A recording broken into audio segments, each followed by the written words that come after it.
Okay, so now we're going to make air fryer cod. The recipe is already on my website, and I do not remember where I got it from. I just know we like it a lot, and I thought, since the recipe's up, maybe I would just go ahead and make it for you. It uses 4 pieces of fish. My pound bag only had 3 pieces. So the way I figured the points is the bread that I mix up. Now, blue and purple, the green, the egg is 0. Green has to count the egg, but it only uses half an egg to coat this fish. Half an egg in the recipe builder is 0. So I'm giving all the points the same, all plans the same points, which is 2 points per piece of fish if there's 4 pieces of fish, because I'm just dividing that by 4. So in the first dish is a 3-step coating. First dish is 1/8 cup of just regular old flour. Second dish is a beaten egg, and the third dish is a 1/4 cup of plain dry breadcrumbs. And this will be way plenty for this fish. A 1/4 cup of plain panko, and a tablespoon of just plain old Parmesan cheese.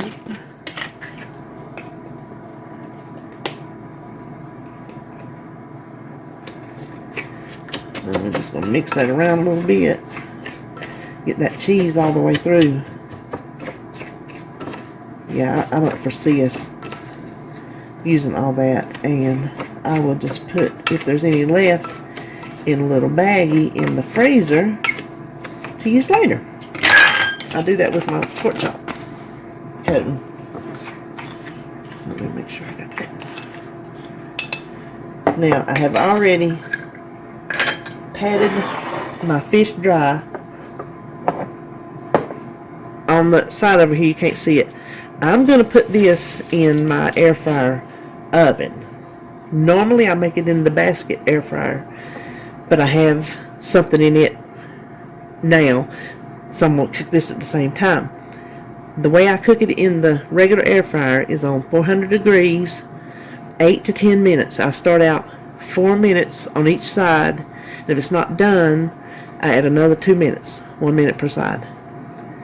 In the oven, I'm just going to put it on the fish setting and watch it from there. So I just want to season each fillet with the house seasoning.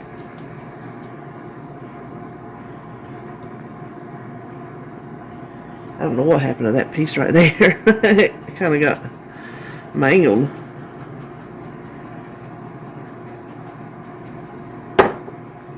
Now, what we do,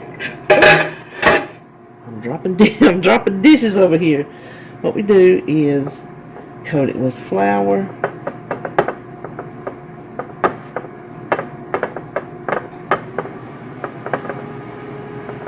Get that one.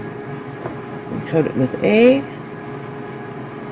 And you're supposed to do like wet hand, dry hand. I just do all one hand unless I'm feeling fancy. So get it good and coated. And I'm just going to set it over here on my air fryer tray.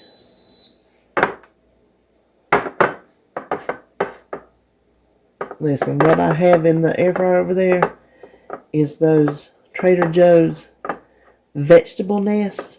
I put them on my Trader Joe's haul a while back. I had them in the freezer because we ate them one time and fell in love, so I went back the next time and bought like 2 of them, and this was the last one for the freezer. They are almost like, and they're only like 2 points a piece for a nest about that big.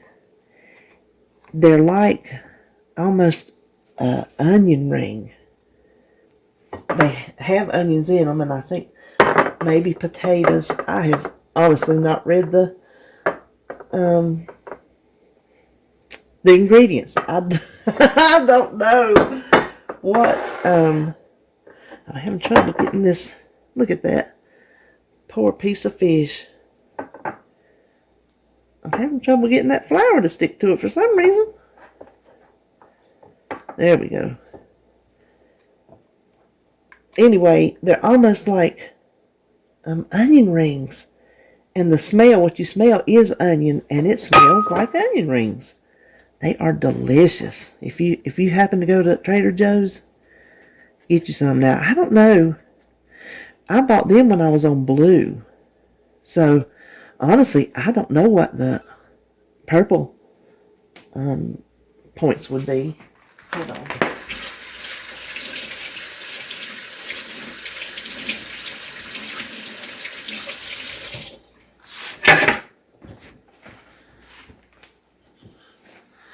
Okay, I'm sorry. I had to wash that off my hands. Now, like I said, I'm just going to put this. I'll show you how it looks.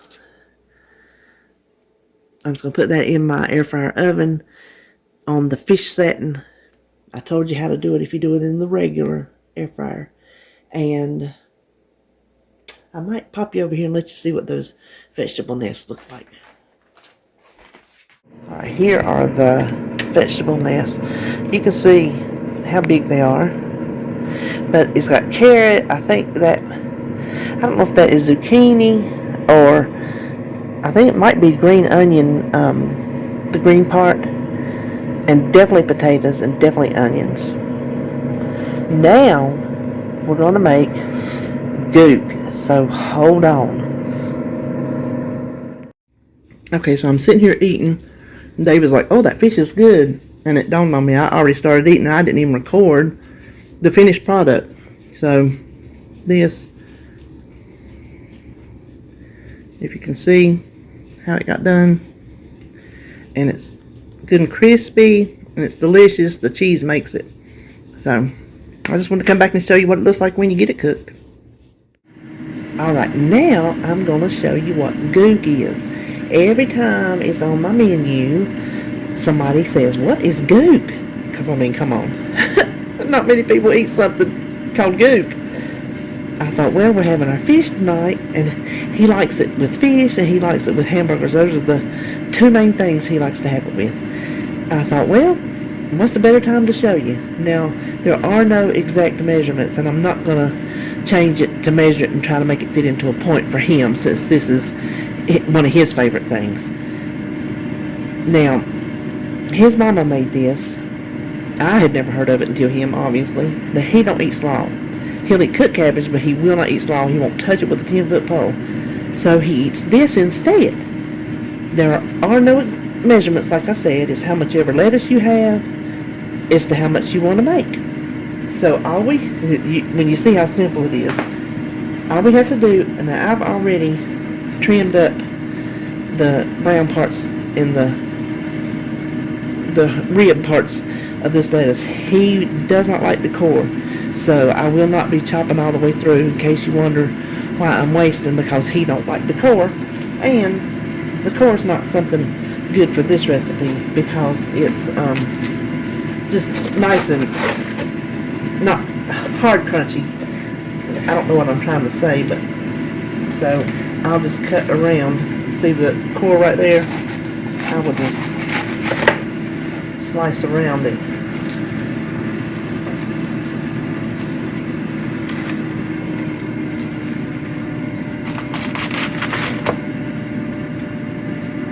I'll use that. Let's see. Oh, I didn't plan well to have a dish over here. Okay, I am sorry. I needed to get that little middle spot, get that away from here. So all you need to do is shred your lettuce. Sometimes I buy it pre-shredded. Now some of that shredded lettuce is kind of big, but there is one, I can't remember what store I get it from, I think Food Line, shredded pretty small. So I don't know, can y'all see what I'm doing over here? I'm going to show you. Just slice it in just very thin slices.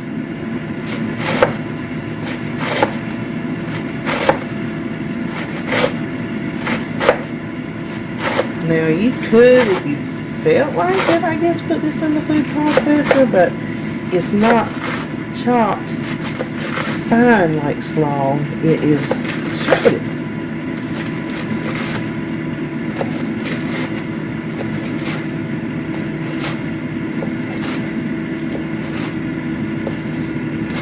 And then I come in this way, make it just a little smaller.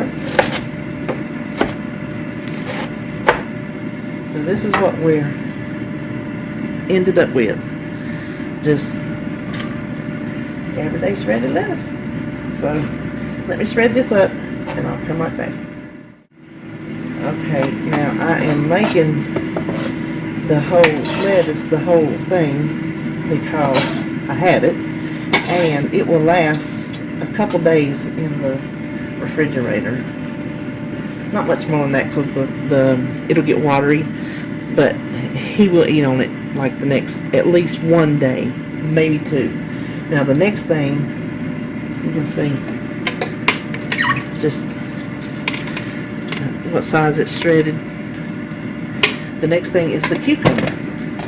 That whole head of lettuce takes at least a half of a cucumber, and you can put as much or little in as you want. It's just that kind of recipe. But we want, I'm going to show you this now. This is how I was taught to do it. I shouldn't have done that. Let's pretend that lettuce, that cucumber has not been cut. This is what his mother told me to do it. You go down. This will come in handy for you if you don't have one of these food choppers like I have. Just slice it down.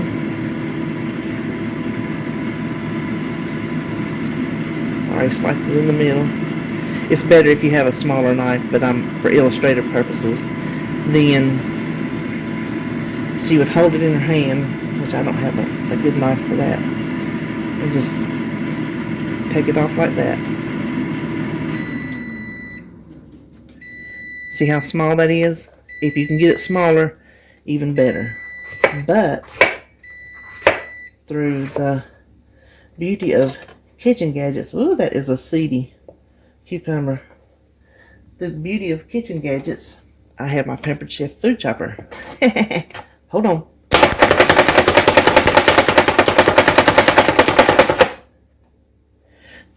Okay, can you see that?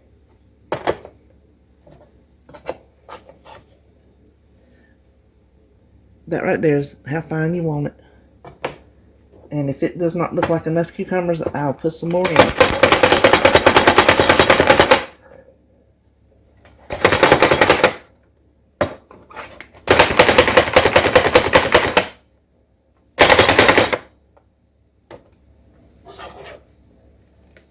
Because the cucumbers is where it gets its fresh taste from. I'm going to put some more.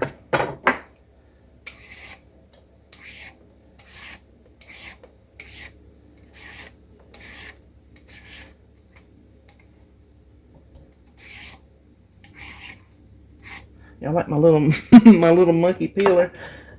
Lord have mercy. I do not know how many years I had that little thing. His face and everything's wore off. So I'm thinking I need at least that much more. I'll save that and eat it on that lettuce. See, that's the bonus.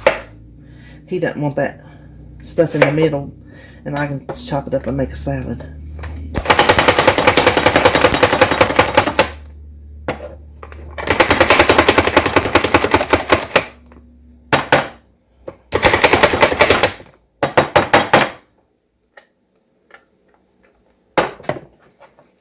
Now, I think that'll do. There again, it's up to you how much you want to use. Now, let me slide this out of the way.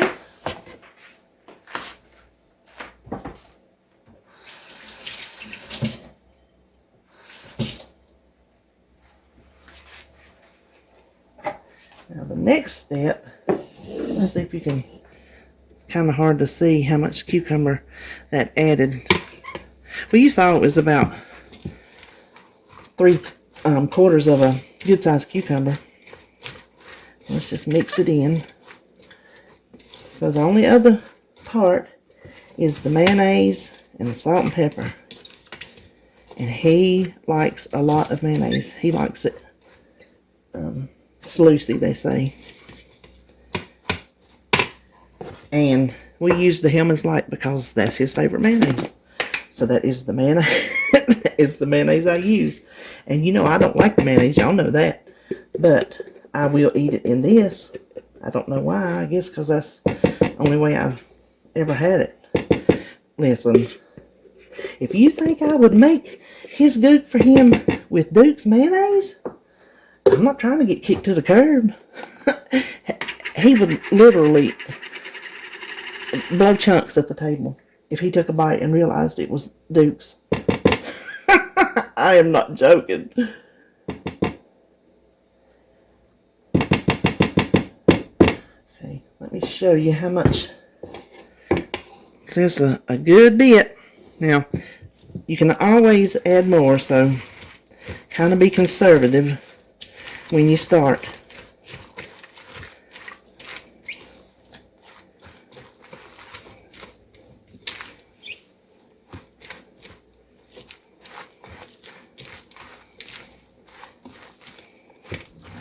Now, I would stop here, but that's not how he likes it. See how it's just coated, kind of like slaw? That's where I would stop.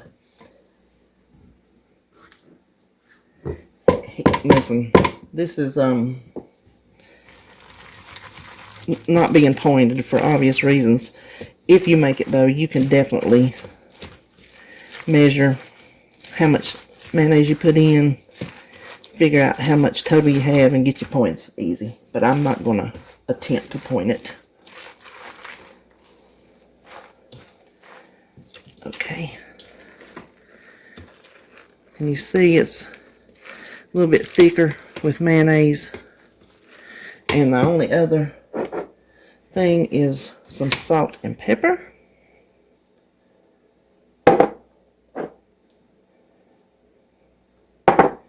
And voila!